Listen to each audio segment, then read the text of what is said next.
Welcome to నేను మీ మధుకురి మరొకసారి మరొక రెసిపీతో మీ ముందుకు వచ్చేసాను. మరి సంక్రాంతి దగ్గరికి వచ్చేస్తోందిగా, పిండి వంటలు వండేసుకోవాలిగా అందరూను.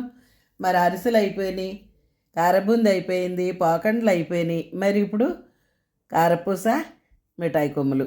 సంక్రాంతి అంటే మిఠాయి కొమ్ములు మెయిన్ ఇంగ్రీడియంట్ అన్నమాట.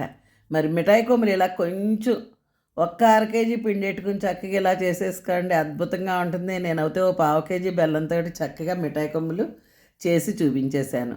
చక్కగా ఉంటాయి, ఇలా ట్రై చేయండి, అద్భుతంగా ఉంటుంది.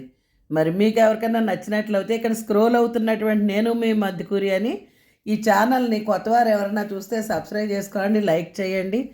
తెలియనటువంటి వారు ఉంటే ఛానల్ నేను మీ మధుకూరి అని కొడితే ఓపెన్ అవుతుంది. పెద్ద వీడియో చూసి మీరందరూ కూడా సంక్రాంతికి ఇలా రకరకాల పిండి వంటలు చేసుకుని అందరూ సంక్రాంతి సంబరాలు జరుపుకోవాలని కోరుకుంటూ అందరూ ఆయుర ఆరోగ్యాలు అష్టైశ్వర్యాలు భోగభాగ్యాలతో తొలతూగుతూ ఉండాలని మరొక్కసారి కోరుకుంటూ, మరి కొత్తవారు ఎవరైనా చూస్తే పెద్ద వీడియోలో చూడండి. నేను ఇందులో చూపించలేను కాబట్టి పెద్ద వీడియోలో ఓపెన్ చేసుకుని ఇంచుంచు కూడా ఎక్కడ మిస్ అవ్వకుండా చిన్న చిన్న టిప్స్ తోటి అద్భుతంగా నూనె లాక్కుండా ఎలా చేసుకోవచ్చో, హెల్దీగా ఎలా వండుకోవచ్చో అన్నీ కూడా చిన్న చిన్న టిప్స్ తోటి మీకు పరిచయం చేశాను.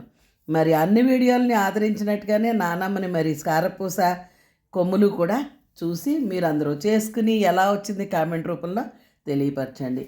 మేము చేసుకున్నాం నానమ్మ, చాలా బాగా కుదిరినాయి అని చెప్తుంటే పొంగిపోతున్నాను. మరి ఇంతకన్నా నాకేం కావాలి? మీరందరూ తయారు చేసుకుని బాగున్నాయి అని చెప్తే ఇంక అంతకు మించిన మహాభాగ్యం ఏమి ఉండదు. అద్భుతంగా ఉంటుంది కారపూస, షాప్లోని మించిపోయి వస్తుంది. మరి అందుకే మీకు వివరంగా కూడా ఇచ్చాను. ఇక్కడ నేను మీ మధుకూరి అని తెలియనటువంటి వారు ఉంటే చూస్తారని. పెద్ద వీడియో ఓపెన్ చేసుకోండి అమ్మా. ఈరోజు ప్రొద్దుటే పెద్ద వీడియో కూడా అప్లోడ్ అయ్యింది. మీకు నచ్చినట్టుగా చక్కగా కొంచెం కొంచెం వండుకోండి. నానమ్మ కూడా పెద్ద ప్రయాసపడదు, కొంచెం కొంచెమే వండి చూపించాను.